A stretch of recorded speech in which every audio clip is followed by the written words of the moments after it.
Hello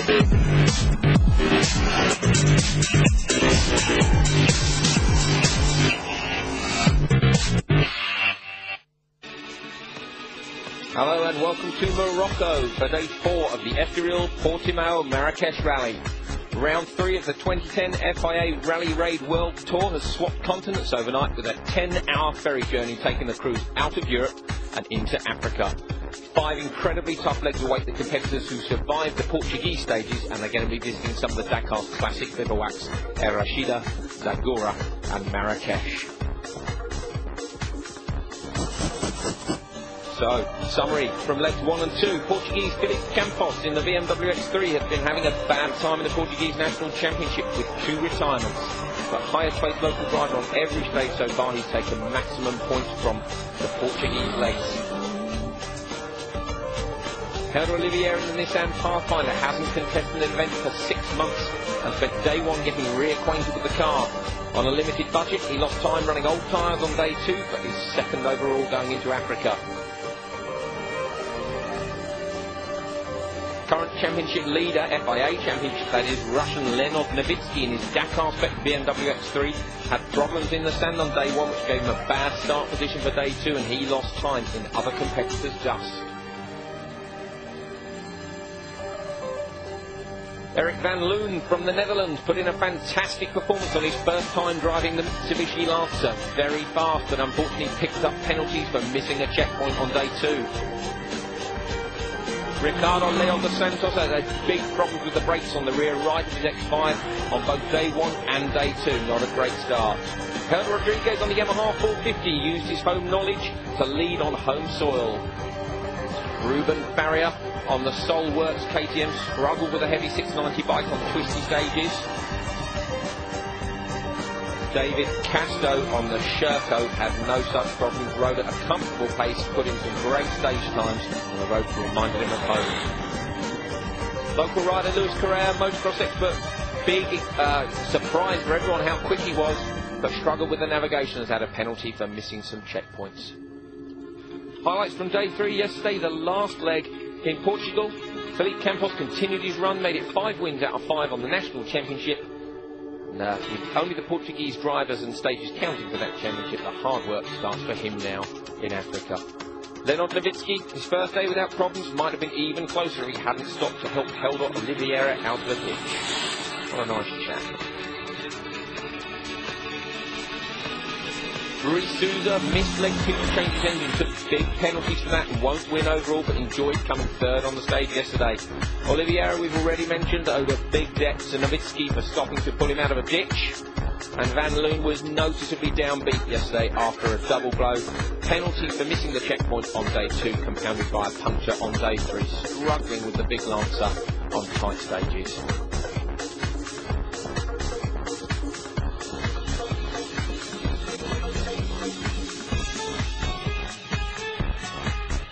Eric Vigoro in the Chevrolet Silverado pickup hadn't changed anything on the car at all since winning the 24 Hours in Marrakesh last week. Unfortunately, it turns out he should have changed the gearbox. It gave up the ghost yesterday, no gears at all. He had to jam it into 3rd to manage to finish the stage, and then they changed it on the road section to the ferry. The gearbox had done Tunisia as well as Morocco, and it was just a few miles too far. Mario Petreo on the Suzuki 450 lost time on day 1, chose yesterday to make it all up, rode flat out and won leg 3.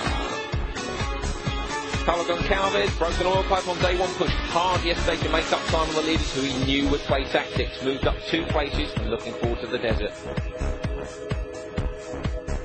Helder Rodriguez, no problems on the stage but stopped 3 times. He didn't want to run first and open the road today. And Frans Verhoeven used the day to test new compound tyres, too soft and ripped apart. Ruben Farrier on the Solworks KTM 690, happy to see the fact of his home country. The KTM difficult on the twisty stages, also slow and didn't want to be first on the road. So today's 4th leg, featuring a famous stage from the Dakar's African history. The crews will leave the boat from the door after the 10-hour ferry crossing, and they will have a 272-kilometre liaison before reaching the stage start at Marija. It's then a 255-kilometre stage, very fast but with difficult navigation, and finally a further 200-kilometre liaison to the Air Rashida bivouac for some well-earned rest.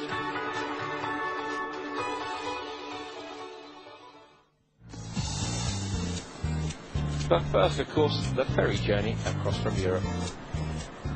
Magnifique. On a roulé sur des pistes. We've run on some good tracks, so I leave Portugal with some great memories. The race was wonderful. The organisation was perfect, and that's really a good thing. Une organisation superbe. Non, non, vraiment un super souvenir. At the moment, we're waiting to board the boat. We'll be at sea all night. On attend pour embarquer dans le bateau, passer une petite nuit à naviguer. And so we'll need to be ready to start 300 kilometres of liaison and then 250 kilometres race. It will be a hard day with 700 kilometres, but it will be a good day to ride. Donc une belle journée de moto, je pense. While the boat isn't a new experience for the experienced Dakar competitors, for the national racers, it's an opportunity to socialise with some of the other competitors, soak up the atmosphere. This time is very nice because we have time for confraternization between everybody, because in the normal stage in Portuguese championship we don't have the dinner, everybody is doing the things by himself, and we finish the cars and we go to the hotels, each one by himself. And here in the battle, in the boat, we have time to talk with each other. We cannot touch the cars, so the co-drivers make the road book and the drivers speak about the situation, the expectations, what to change in the cars, and how it's going to be tomorrow, who will let pass, who will not let you pass, and it's a lot of fun.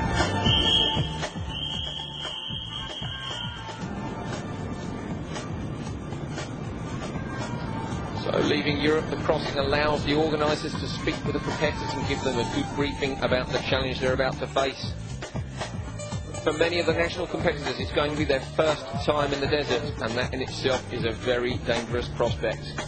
They all need to be told what to do in the event of a crash or a breakdown, or indeed just getting lost in the complicated road book.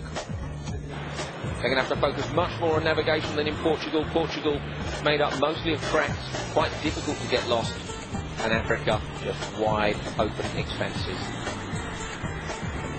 If they can beat the nerves, it'll be a bit of sleep and then an early start ready for leg 4.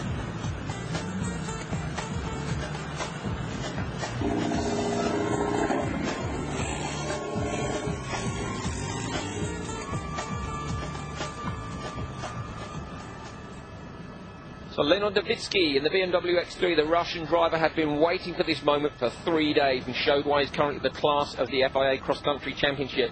This stage was more about the co-driver than the driver with difficult navigation, and Davitsky had the benefit of Carlos Sainz's old Dakar co-driver, Andreas Schultz. Schultz knew the tracks and felt right at home.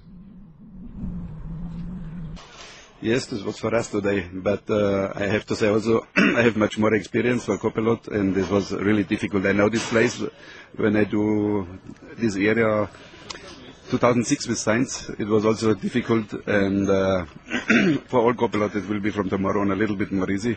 But this for sure was a difficult stage, and I'm happy I was today really good, and my driver was perfect, so we do a really good time, and we're happy to come back, and we are very near now to go back to the leading. Eric Vigereau, the Frenchman, finally got to make the most of his Chevrolet Silverado pickup truck. Very, very fast in the open stages. He had to start well down the order today after yesterday's gearbox change and had a lot of traffic, which inevitably held him up a little this morning, but his main problem was overheating.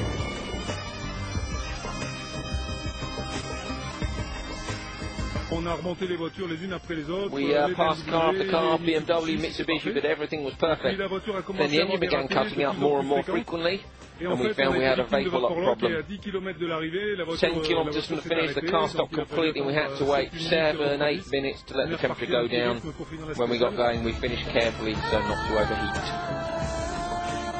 Eric Van Loon, with his problems with the size of the Mitsubishi on the narrow European stages behind him, he was much happier today. Feels very much at home in the desert, but doesn't have the local knowledge of some of the Moroccan stages that the other crews do. And this was a new test for him on his first run in his new car.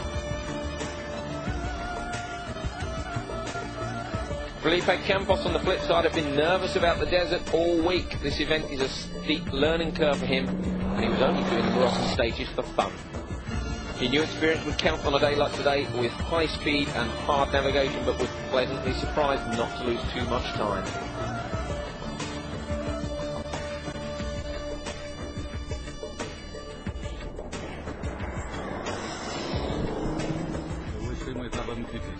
There's a lot of navigation, and it's difficult as I was the first car on the tracks with no experience.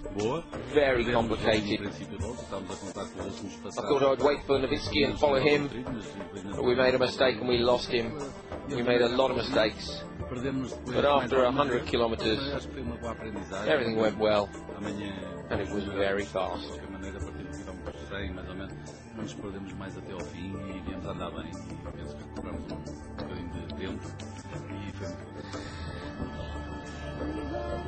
Ricardo Leo dos Santos in the X5 put the problems of Portugal behind him. He blamed his broken wheels and broken brakes on hard terrain in Portugal and felt that the African terrain wasn't so difficult and that his car was more suited to it.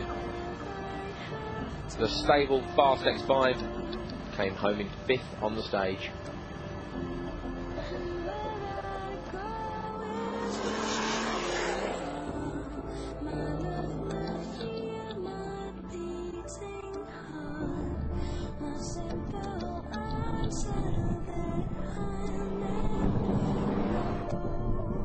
Helder Olivier in the older Nissan Pathfinder was struggling for top speed.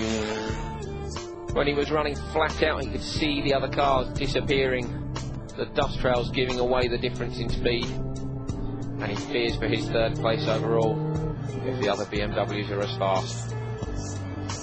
Hoping to use his technique rather than outright speed to win, and that of course will help when we hit the sand dunes tomorrow.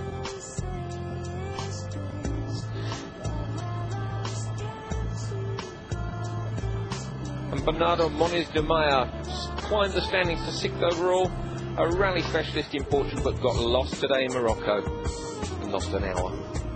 So overall, Nowitzki fastest on this stage, Figaro in 2nd in the Chevrolet truck, Van Loon, Campos and Leo dos Santos. Overall, Campos maintains his lead, but Nowitzki really closing him down.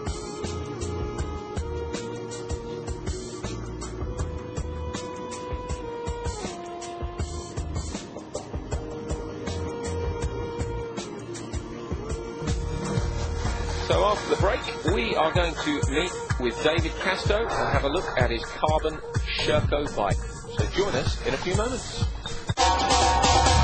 The coach, the striker, the legend, the prince,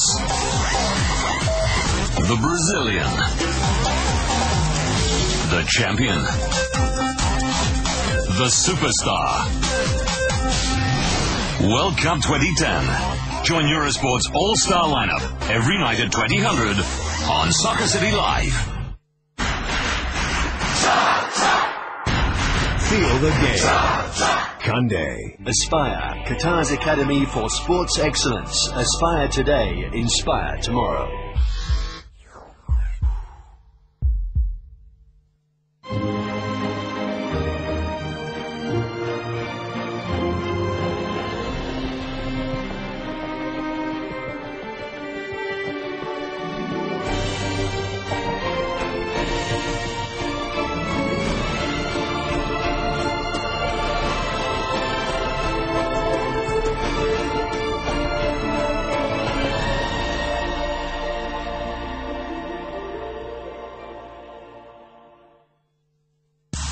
Enter the game at a6.eurosport.com. Submit your favorite running picture and be in the race to meet Olympic gold medalist Constantina Dita at the Eurochamps in Barcelona. Find out more at a6.eurosport.com.